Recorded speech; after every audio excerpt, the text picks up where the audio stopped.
Welcome to my YouTube channel Mokhariya classes. आज की class में हम पढ़ेंगे परसेंटेज। बेसिकली परसेंटेज क्या होता है, अगर हम इसका संधि विच्छेद करें तो पर प्लस में सेंट होता है। सेंट का मतलब होता है 100।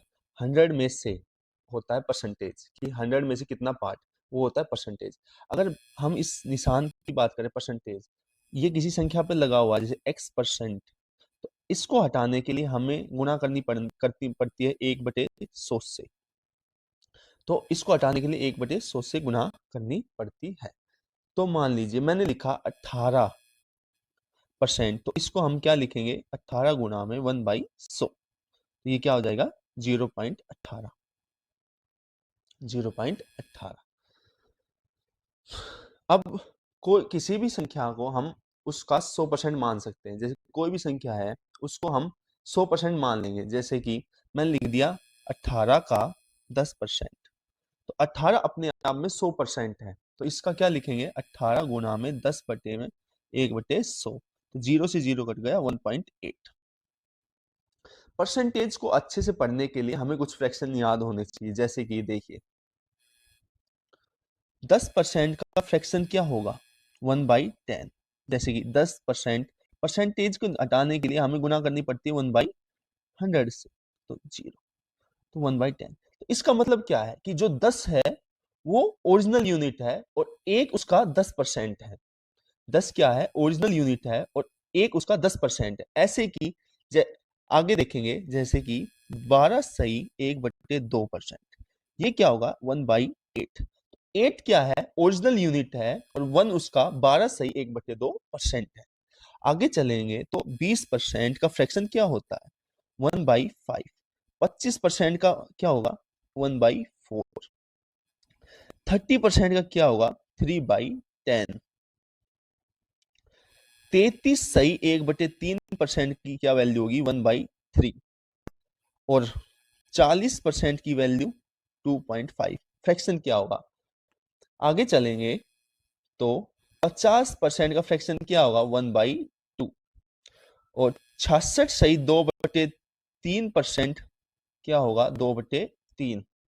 अब कुछ मिक्स फ्रैक्शन आती है जो बहुत इंपॉर्टेंट है। जैसे कि 9 सही 1/11% कितना होगा 1/11 और 11 सही 1/9% कितना होगा 1/9। 14 सही 2/7% कितना होगा 1/7। ये होते हैं, इनको याद करना बहुत जरूरी है परसेंटेज समझने के लिए और जल्दी क्वेश्चन करने के लिए। अब मानते देखिए कि मैंने ले लिया 20%। 20% का मैंने फ्रैक्शन बनाया, वो होता है 1/5। यहां पर जो 5 है वो ओरिजिनल यूनिट है,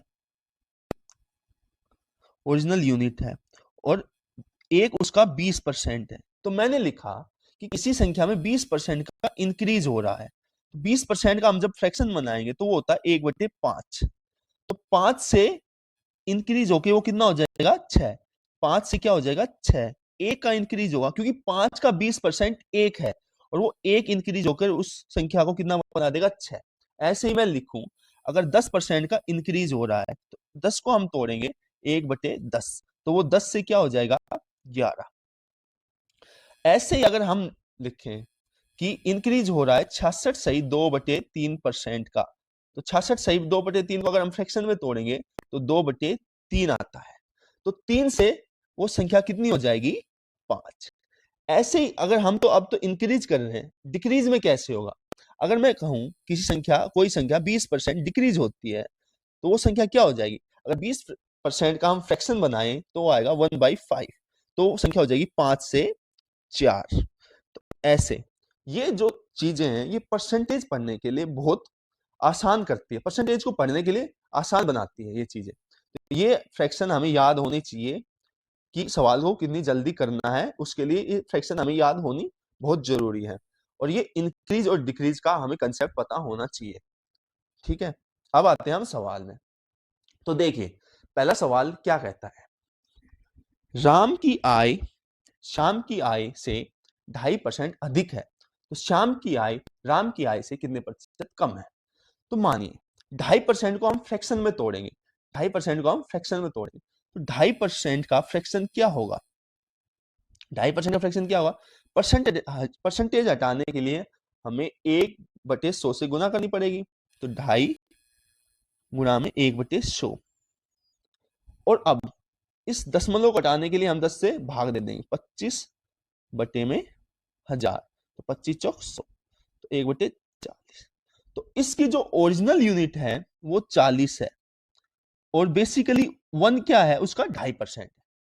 तो राम की आय श्याम की आय से 2.5% अधिक है, तो राम की आय श्याम की आय से 2.5% अधिक है, तो श्याम की आय कितनी हो गई? 40, और राम की आय कितनी हो जाएगी? 41, क्योंकि एक जो है वो 40 का 2.5% है, तो 40 का 2.5% एक होता है, तो 40 श्याम की आय है और 41 राम की आय है। तो सवाल में क्या पूछा है? श्याम की आय राम की आय से कितने प्रतिशत कम है?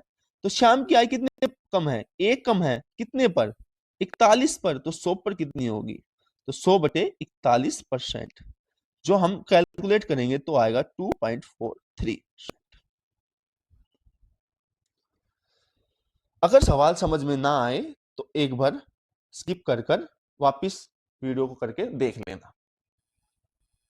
अब आते हैं क्वेश्चन नंबर 2 में। एक महिला के व्यय और बचत का अनुपात 4:1 है। यदि उसकी आय और व्यय में क्रमशः 20 और 10% की वृद्धि होती है, तो उसकी बचत कितना प्रतिशत परिवर्तन ज्ञात कीजिए। बचत में कितना प्रतिशत परिवर्तन होता है वो ज्ञात करना है। तो अब इस सवाल को हम दो तरीके से पढ़ेंगे, दो तरीके से करेंगे।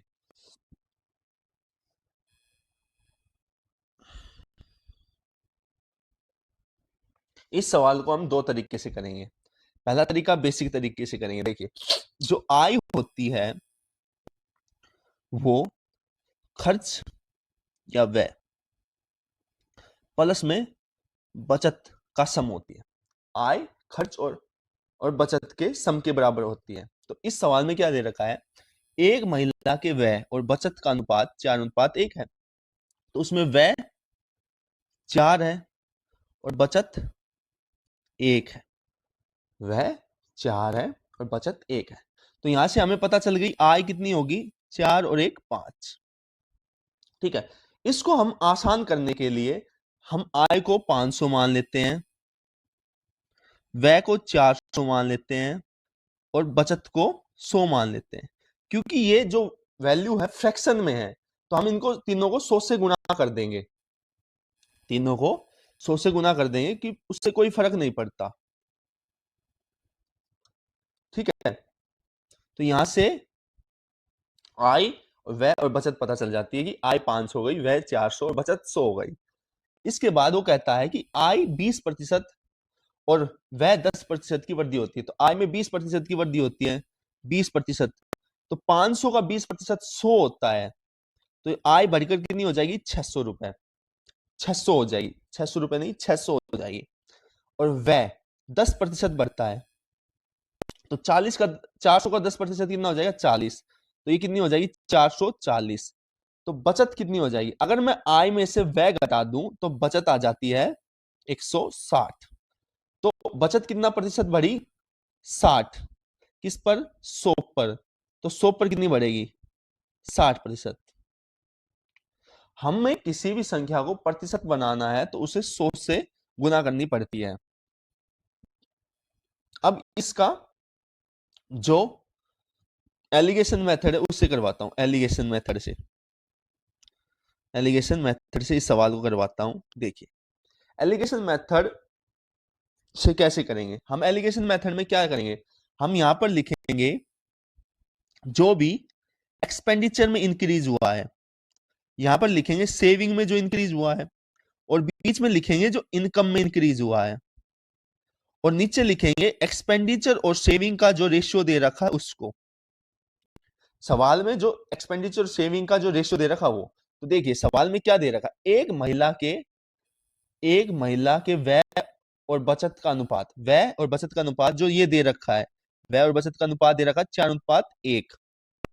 ठीक है, और उसकी आय और व्यय क्रमशः 20% और 10% बढ़ती है। तो आय कितनी बढ़ती है? 20%। जो ये इनकम है उसको यहां पर लिखेंगे, और उसका व्यय जो एक्सपेंडिचर 10% बढ़ता है, 10% बढ़ता है, और सेविंग हमें निकालनी है। तो यहां से क्या होता है एक्सपेंड, इसमें एलिगेशन मेथड में ये इसमें से घटेगा। तो 20 में से 10 घटा, 10 आया, तो एक की वैल्यू 10 आ गई, तो 4 की वैल्यू कितनी आ जाएगी? 40। तो ये जो बीच की वैल्यू जो होती है, ये इनमें इनकी बीच की वैल्यू होती है, मतलब 10 से बड़ी और x से छोटी। तो मतलब x 20 से बड़ा होगा, तो x माइनस में 20 इज इक्वल्स टू 40। तो x इज इक्वल टू क्या आ जाएगा? 60%। ठीक है, अगला क्वेश्चन देखिए। अगले क्वेश्चन में क्या कह रहा है? दो उम्मीदवारों के बीच चुनाव में 80% मत पाने वाला उम्मीदवार 684 मतों से के बहुमत से जीत जाता है। डाले गए मतों की कुल संख्या ज्ञात कीजिए। देखिए, हम मान लेंगे कि एक चुनाव में 100 वोट डाले गई हैं, तो जीतने वाले व्यक्ति को 88 वोट मिलती है और हारने वाले को 12 मिलेंगी, क्योंकि 88 जीतने वाले को मिल गई तो 12 हारने वाले को मिलेगी। तो इनका जो गैप है वो 76 है। तो मानेंगे कि वो 76 वोटों से जीत गया है, जो कि सवाल में उसकी वैल्यू दे रखी है 684। वो 684 मतों से जीतता है। तो 684 इसकी रियल वैल्यू है, 76 की रियल वैल्यू 684 हो जाएगी। तो एक की वैल्यू कितनी हो जाएगी? 9, और 100 की वैल्यू कितनी आ जाएगी? 900। तो ये इसका आंसर है। चौथे क्वेश्चन पे चलते हैं। देखिए, यदि किसी कर्मचारी की आय 72,000 है, वह जो राशि खर्च करता है वह उसकी बचत के 40% अधिक है, इसलिए उसकी बचत कितनी है? देखिए, उस व्यक्ति की आय दे रखी है सवाल में 72,000 है, 72,000 रुपए। अब सवाल में क्या दे रखा है? वह जो राशि खर्च करता है, जो खर्च करता है, खर्च या व्यय, खर्च या व्यय। यदि किसी कर्मचारी की आय 72,000 है, तो वह जो राशि खर्च करता है उसकी बचत से 40% अधिक है। जो उसकी बचत है उससे 40% अधिक है। मैं मान लूंगा 100 उसकी बचत है, तो खर्च कितना हो जाएगा? 140। ये अनुपात आ जाएगा उसका। तो हम अनुपात को काटेंगे तो 7:5 आ जाएगा। तो यहां से खर्च 7 हो गया, बचत 5 हो गई। तो आय क्या हो जाएगी? आय हो जाएगी इनका सम 12 हो जाएगी। तो हम यहां लिखेंगे आय, खर्च और बचत क्या हो जाएगा? 12, 7 और 5। 12 की वैल्यू क्वेश्चन में दे रखी है 72,000।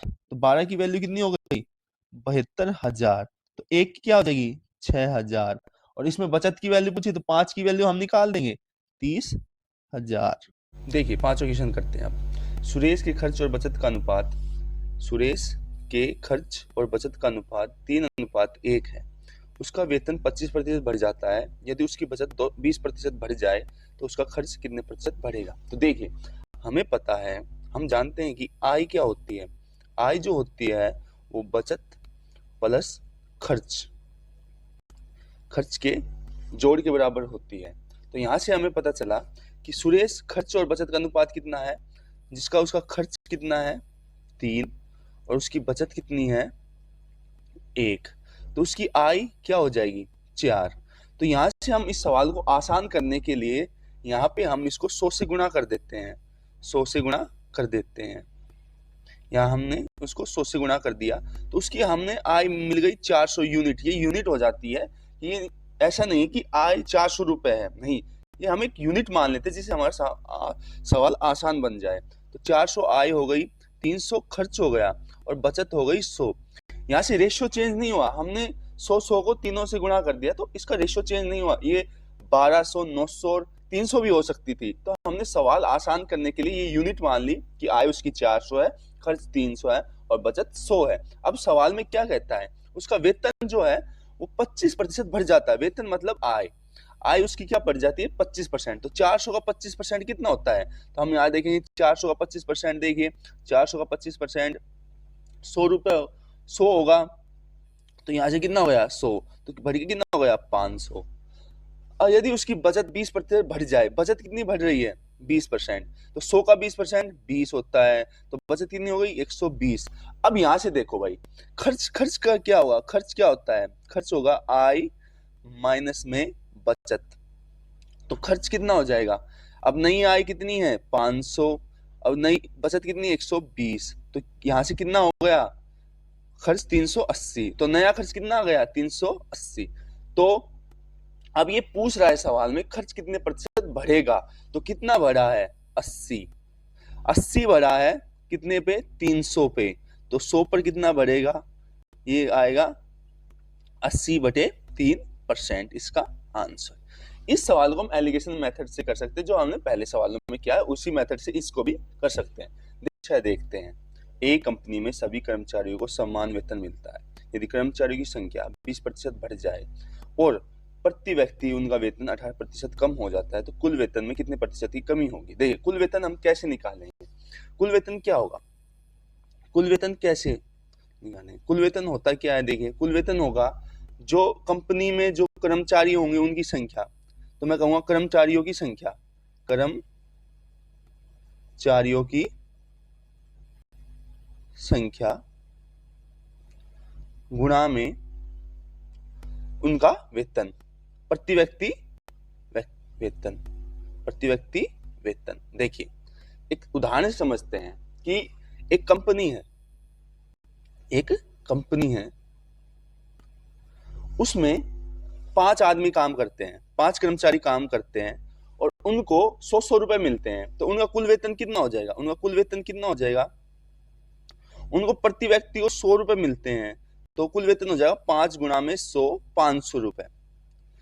ठीक है, अब ये क्या कहता है कि इसमें से कुछ कर्मचारी बढ़ते हैं और वेतन कम हो जाता है, तो जो उसके कुल वेतन पर क्या फर्क पड़ेगा। ठीक है, तो यहां से समझिए, देखिए मान लीजिए मैं इस उदाहरण से समझाता हूं आपको कि मैं कहूं कि जैसे पहले कंपनी में 5 लोग काम कर रहे थे, अब 6 हो गए, एक बढ़ गया, और जो ए प्रति व्यक्ति वेतन था वो घटकर 90 रुपए हो गया, तो 90 रुपए हो गया, तो कुल वेतन क्या हो गया 954। तो कुल वेतन में कितना फर्क पड़ा 40 रुपए का, कितने पे 500 पे, तो 100 पे कितना पड़ेगा 0.08 40, तो 8% का इंक्रीज हुआ।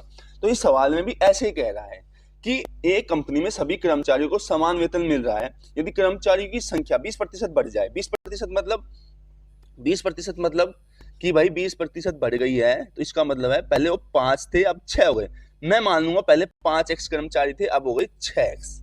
ठीक है, ये थे कर्मचारियों की संख्या 5 से 6 हो गई, और वेतन क्या हो जाता है 18% कम हो जाता है, 18% का फ्रैक्शन तो बनाएंगे तो 18/100 9/50, तो 50 से क्या हो गया 41। ठीक है, तो यहां से कुल वेतन कितना आएगा, यहां से तो 250x, या इसको हम y भी मान सकते हैं, लो y मान लिया हमने, xy हो गया। ठीक है, और यहां से कितना हो जाएगा कुल वेतन 6 चौक 24 xy। ठीक है, अब कितना कम हो गया, पहले 250 xy हमें वेतन मिल रहा था, अब 246 xy मिल रहा है, तो अब कितना कम हो गया 4 xy कम हो गया, कितने पे 250 xy पे, और 100 पे कितना होगा xy से xy कट जाता है, और ये 0 से 0 कट गई, 25 5 दूनी 10, तो ये आएगा 1.6 की कमी हो जाएगी, 1.6%। मैंने x और y इस समझाने के लिए लिया है, नहीं तो हम 5 और 50 और 6 और 41 यूनिट मान सकते हैं, एक्स वाई कट जाते हैं फ्रैक्शन में आके। ठीक है, ये समझाने के लिए एक्स वाई लिया है, लेने की जरूरत नहीं होती सवाल में। ठीक है, अगला सवाल देखते हैं, अजय अपनी आय, ये सवाल मिट रहा है, नेक्स्ट सवाल देखते हैं। 2 हाथों से गुजरने वाली एक वस्तु को मूल लागत मूल्य से 40% के लाभ पर बेचा जाता है, यदि पहला व्यापारी 30% लाभ कमाता है तो दूसरा व्यापारी द्वारा अर्जित लाभ प्रतिशत ज्ञात होगा, कितना होगा। देखिए क्या कह रहा है सवाल में, 2 हाथों से गुजरने वाली एक वस्तु को मूल लागत मूल्य से 40 के कुल लाभ पर बेचा जाता है, यदि पहला व्यापारी 30% का लाभ कमाता है तो दूसरा व्यापारी द्वारा अर्जित लाभ प्रतिशत कितना होता है। तो देखिए 2 हाथों से गुजरता है मतलब 1 2 और ये तीसरा क्या होता है, देखो एक आदमी ने इसको बेचा, ठीक है, एक हाथ, और इसने इसको बेचा, तो 2 हाथ गुजरे हैं।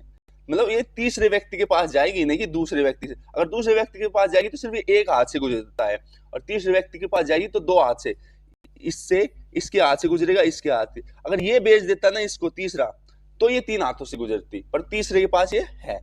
तो ये क्या सवाल में क्या कहता है कि जो लागत मूल्य पर जो कुल लाभ हुआ है वो 40% का है। तो मैं मान लेता हूँ वो 100 रुपए की वस्तु थी और जो टोटल लाभ हुआ वो 40 का हुआ है। मतलब जब हमने तीसरे व्यक्ति को वस्तु बेची होगी तो वो 140 रुपए में बेची होगी, क्योंकि कुल लाभ उस पर 40% का हुआ है, ठीक है।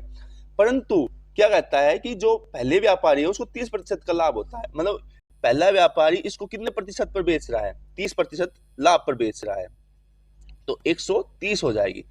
तो यहां से इसका सीपी, दूसरे का सीपी तो 130 हो जाता है और तीसरे का सीपी 140 हो जाता है। तो मान लीजिए कि दूसरे व्यापारी ने 130 में वो वस्तु खरीदी थी और 140 में तीसरे को बेच दी, तो उसने कितने ज्यादा में बेची, 10 ज्यादा बेची, कितने पर, 130 पर। तो 100 पर कितना लाभ होगा, 0 0 100/13% का लाभ होगा। ऑफ करता हूं, आपको समझ में आया होगा। एक निर्वाचन क्षेत्र में कुल मतदाताओं में से 45% पुरुष है, शेष महिलाएं।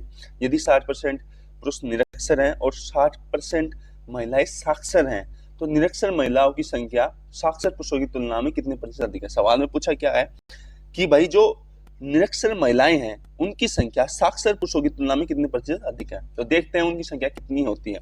तो मान लेंगे हम एक जो निर्वाचन क्षेत्र है उसमें 100 लोग हैं, मतलब 100 में कुछ महिलाएं हैं कुछ पुरुष हैं, तो उसमें से क्या दे रखा है, 45% पुरुष दे रखे हैं। तो 100 का 45% कितना हो जाएगा, 45 क्या हो गया, पुरुष। बची हुई 55% क्या है, महिला। तो 55 क्या हो गई, महिलाएं।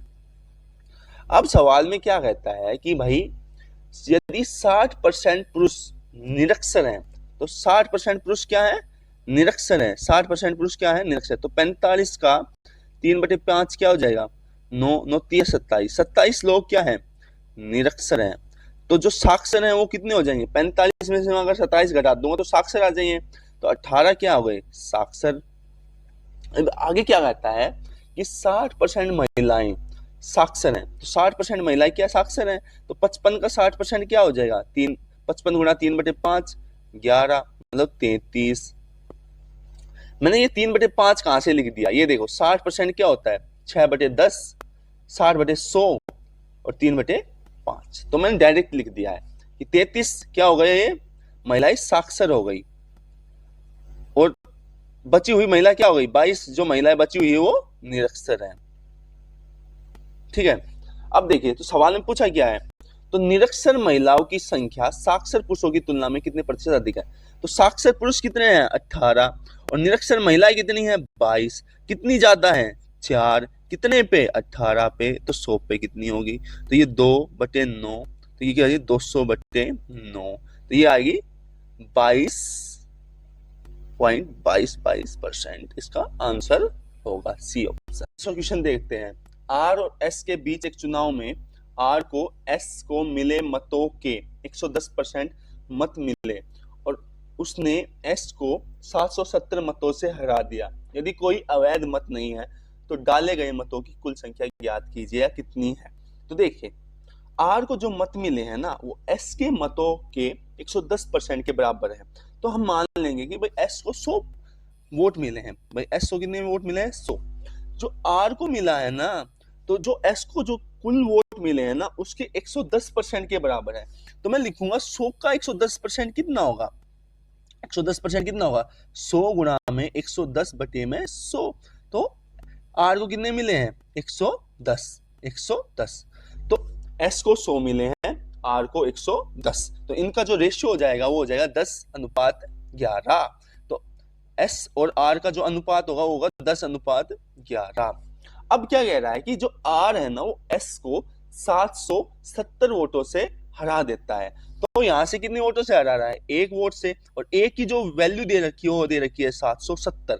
जो टोटल वोट होंगे वो टोटल वोट क्या होंगे, देखो एस को मिले हैं 10 वोट और आर को मिले हैं 21 वोट। तो 21 यूनिट की वैल्यू क्या होगी, टोटल वोट होगी। यहाँ से एक यूनिट की वैल्यू क्या आ रही है 770, तो 21 की क्या होगी 21 गुणा में 770, तो यहाँ से गुणा करेंगे 0, 21 आते 147, 14 हमारी वो आ गई 21 7 147, 147 और 14 161, तो आंसर क्या है 161 70, ये हमारा आंसर आ गया।